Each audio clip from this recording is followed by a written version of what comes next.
Pemirsa, temuan kasus ratusan pelajar SMP dan SMA yang hamil di luar nikah. Eksekusi hukuman cambuk terhadap 2 terpidana kasus halwat atau zina digelar. Pasal persinahan yang ada di dalam KUHP yang baru sesungguhnya tidak berbeda jauh dengan pasal persinahan. Warganet dihebohkan dengan viralnya video mesum yang diduga melibatkan oknum pegawai RSUD Dr. Lukmono Hadi.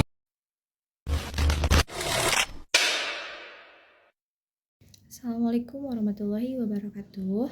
Perkenalkan, nama saya Devi Nurdayanti dari program studi ilmu hukum dengan NIM 2532021009. Saya di sini akan mengerjakan tugas yang diberikan oleh matkul hukum dan masyarakat yang bertema efektivitas hukum yang positif di Indonesia. Efektivitas hukum positif di Indonesia bervariasi, ditentukan oleh substansi hukum, aturan, jelas atau relevan. Terus struktur penegakan, aparat, sarana, koordinasi, budaya hukum masyarakat, kesadaran kepatuhan, dan faktor eksternal, yaitu ekonomi, politik, dan teknologi. Hukum positif, hukum tertulis di Indonesia dianggap efektif jika mampu mencapai kemanfaatan melalui implemen yang baik. Namun, sering terhambat oleh kesenjangan antara aturan formal dan realitas sosial, serta tantangan penegakan hak asasi manusia, korupsi, dan rendahnya kesadaran hukum. Faktor penentu efektivitas hukum positif yaitu ada 4. Yang pertama, substansi hukum, yaitu peraturan hukum jelas, realitas dan sesuai dengan koordinasi sosial, tidak hanya formalitas. Yang kedua itu aparat penegak hukum, yaitu kualitas aparat, integritas, dan sarana prasarana sangat mempengaruhi penegakan. Yang ketiga, kultur hukum masyarakat, yaitu kesadaran kepatuhan dan kepercayaan masyarakat terhadap hukum yang krusial. Yang keempat, faktor eksternal, koordinasi ekonomi, politik, dan sebagainya. Tantangan efektivitas di Indonesia yaitu kesenjangan antara hukum dan realitas. Yang kedua itu penegakan HAM. Yang ketiga korupsi dan birokrasi. Yang keempat kesadaran masyarakat. Saya di sini akan mengambil contoh pencegahan perzinahan. Dalam penelitian ini bertujuan untuk mencegah efektivitas hukum positif di Indonesia dalam mencegah perzinahan dan mengetahui peran organisasi massa Islam yaitu para dai, tokoh agama Islam dan mencegah perzinahan. Penelitian ini menggunakan jenis penelitian kualitatif dengan jenis penelitian deskriptif. Hasil penelitian menunjukkan bahwa hukum positif di Indonesia terkait perzinahan yang diatur dalam pasal 284 KUHP telah menuai beragam kontroversi. Dalam pasal tersebut, pelaku zina tidak dapat dijatuhkan hukuman pidana jika salah satu atau kedua pelaku perzinahan tidak terkait pernikahan yang sah. Kemudian pasal 284 KUHP dikembangkan dalam pasal 411 Undang-Undang 2023 yang memuat aturan baru bahwa pelaku zina dapat dijatuhkan hukuman pidana jikalau salah satu dari mereka merasa dirugikan dalam adanya delik aduan. Islam, zina akan dikenakan hukuman ranjam jika terdapat bukti yang kuat tanpa memperlihatkan status pernikahan pelakunya. Dalam upaya pencegahan perzinahan, dapat peran penting dalam dai atau tokoh agama yang berasal dari ormas Islam yang aktivitas dakwah yang mereka lakukan di tengah-tengah masyarakat. Sifat delik perzinahan adalah delik aduan absolut yang berarti penuntutan hanya dapat dilakukan setelah pihak yang dirugikan terlebih dahulu melaporkan. Perzinahan harus didiskriminasi karena perzinahan merupakan perbuatan keji yang memiliki sifat merusak atau destruktif. Perzinahan berdampak pada masyarakat pelakunya. Namun, Undang-Undang Nomor 1 Tahun 2023 memiliki pro dan kontra.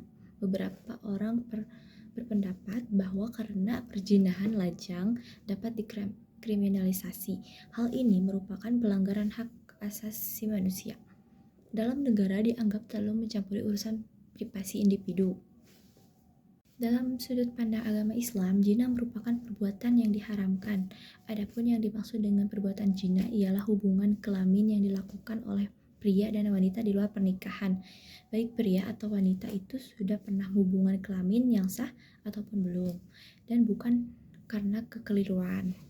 Mencegah terjadinya perbuatan zina merupakan tujuan bersama, yaitu keluarga, masyarakat, dan negara. Dalam hal ini terdapat tokoh-tokoh agama yang membantu memahamkan dan mengedukasi masyarakat untuk menjauhi hal-hal yang Allah larang dan dapat membahayakan manusia itu sendiri. Tokoh agama merupakan figur yang dapat diteladani dan dapat membimbing dengan apa yang diperbuat pasti akan diikuti oleh umatnya dengan taat. Muncullah tokoh agama yang sering disebut ulama. Masyarakat kemudian meyakini dan mempercayai tokoh agama itu sendiri. Hukum Islam juga tidak membatasi hanya pada suami atau istri yang dirugikan saja yang bisa melapor, tetapi siapa saja yang mengetahui telah terjadi perzinahan asal terpenuhi semua alat bukti. Hal ini berbeda dengan KUHP yang menyebutkan bahwa perzinahan merupakan delik aduan absolut, hingga ketika ada pengaduan dari pihak yang dirugikan, yaitu suami atau istri pelaku, maka pelaku tidak dapat dijerat. Pasal perzinahan.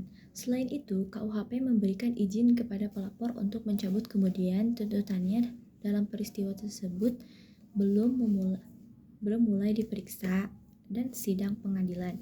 Meskipun pada kenyataannya sebelum dimulai, hakim masih menyampaikan kepada pengada apakah ia tetap ada pengaduan itu. Bila tetap, barulah dimulai pemeriksaannya. Itu berbeda dengan hukum Islam yang ketika diketahui telah terjadi perzinahan, maka hukuman tidak bisa dibatalkan karena tindak pidana zina masuk pada rajimah hudud yang merupakan mutlak hak Allah Subhanahu wa taala. Dan hukumannya telah ditetapkan dalam Al-Qur'an. Saksi tindak pidana zina, jika hukum Islam memberikan hukuman dera atau rancam, maka KUHP hanya mengancamnya dengan pidana penjara maksimal 9 bulan. Perbedaan ini jelas terjadi karena memang dasar dari kedua hukum tersebut berbeda. Hukum Islam berdasar pada Al-Quran dan Hadis, sedangkan KUHP hanya bersumber dari hasil pikiran manusia. Apalagi KUHP adalah produk pemikiran orang-orang Barat. Sehingga dari sini dapat diketahui bahwa tujuan pelanggaran tindak pidana zina oleh KUHP adalah untuk menjaga keharmonisan rumah tangga. KUHP tidak memperhatikan kemungkinan-kemungkinan lain yang timbul akibat perzinahan, seperti penularan penyakit dan virus yang mematikan akibat hubungan badan yang tidak sehat, penyakit kelamin seperti virus HIV/AIDS, penyakit gonorrhea atau syfilis merupakan jenis penyakit yang mencemaskan. Nah, sebelum saya menutup penjelasan ini atau materi ini, saya akan melihatkan berita tentang perzinahan di Indonesia, karena banyaknya perzinahan atau berita-berita perzinahan yang ada di Indonesia dengan berbagai latar belakangnya masing-masing. Berikut adalah videonya.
Pemirsa, temuan kasus ratusan pelajar SMP dan SMA yang hamil di luar nikah mengejutkan semua pihak di Ponorogo, Jawa Timur. Terkuaknya fakta ini setelah Pengadilan Agama Ponorogo harus mengeluarkan permohonan dispensasi pernikahan anak di bawah umur dengan alasan sudah hamil, bahkan ada yang sudah melahirkan.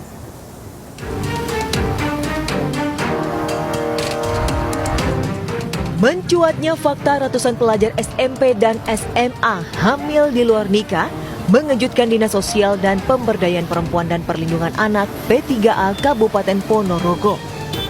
Dari data yang dihimpun, anak-anak ternyata melakukan hubungan seks karena pengaruh pergaulan, lokasi, dan media sosial. Atas temuan ini, Dinsos akan melakukan pencegahan dan pembinaan terhadap anak-anak tentang reproduksi dan pernikahan. Fakta ratusan pelajar SMP dan SMA hamil di luar nikah ini terungkap saat Pengadilan Agama mendapat permohonan dispensasi nikah. Rata-rata mereka adalah anak di bawah umur 19 tahun, sudah hamil dan akan menikah. Kemarin kita temukan itu bahwa anak-anak itu menjadi dewasa sebelum waktunya karena pengaruh dari media sosial. Ya, jadi kemarin saya tanya, "Loh, kamu kok melakukan ini karena apa ya?" Karena pengen coba-coba melihat di medsos awalnya gitu loh. Ini oleh karena itu salah satu mungkin yang efektif adalah bagaimana anak-anak itu diawasi penggunaan gadget, penggunaan laptop dan sebagainya. Tahun 2023 ini diawali dengan 7 perkara dan semuanya saya kabulkan karena semuanya itu sudah memenuhi unsur mendesak dalam pasal 7 dispensasi kawin. 7 perkara. Mereka sudah hamil duluan. Hamil duluan, bahkan ada yang sudah melahirkan. Data permohonan dispensasi menikah muda pada tahun 2021 ada 266 pemohon, tahun 2022 191 pemohon. Sementara tahun 2023 pada minggu pertama Januari saja sudah ada 7 orang pemohon. Seluruh pemohon merupakan siswa kelas 2 SMP dan SMA. Maraknya kasus ini, orang tua diimbau terus mengawasi pergaulan anak-anaknya. Dari Ponorogo, Jawa Timur, Ahmad Subeki, iNews melaporkan.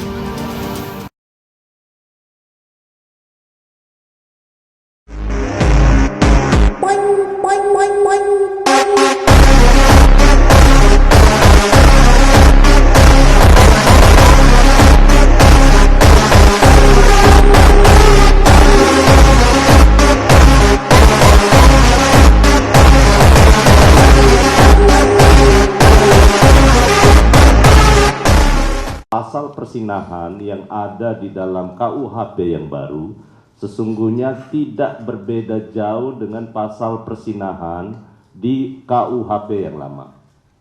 Satu-satunya yang baru adalah karena kalau di KUHP yang lama itu hanya mengatur persinahan yang dilakukan oleh salah satunya sudah berkeluarga, pernikahan, ada hubungan pernikahan, ya. Tapi di dalam KUHP yang baru itu juga ada yang terkait dengan anak, ya, yang harus dilindungi. Tetapi kedua-duanya tetap adalah delik aduan. Jadi yang boleh mengadu adalah suami atau istri atau orang tua dari si anak. Jelajahi cara baru mendapatkan informasi. Download Metro TV Extend sekarang. Warganet dihebohkan dengan viralnya video mesum yang diduga melibatkan oknum pegawai RSUD Dr. Lukmono Hadi, Kabupaten Kudus, Jawa Tengah. Dalam rekaman CCTV yang beredar di media sosial, terlihat sepasang pria dan wanita bercumbu di ruang pemulasaran jenazah rumah sakit. Pihak RSUD Kudus membenarkan bahwa lokasi dan pelaku dalam video tersebut merupakan pegawai rumah sakit. Namun manajemen menegaskan video itu merupakan rekaman lama yang terekam pada tahun 2020 saat pandemi COVID-19. Direktur RSUD Kudus menyatakan tetap bertanggung jawab dan akan mengusut tuntas kasus ini. Sementara itu, Bupati Kudus Samani Intakoris menginstruksikan inspektorat dan pihak rumah sakit untuk melakukan pemeriksaan sesuai aturan ASN dan BLUD dengan tetap menjunjung asas pembuktian dan hak jawab terduga pelaku. Eksekusi hukuman cambuk terhadap 2 terpidana kasus halwat atau zina digelar di halaman Lapas Kelas 2B Blampi di Aceh Barat Daya pada Kamis siang. Hukuman beberapa kali dihentikan karena kedua terpidana tak sanggup nahan sakit. EV terpidana wanita mendapat 50 kali hukuman cambuk dan terpidana pria TR dicambuk sebanyak 100 kali.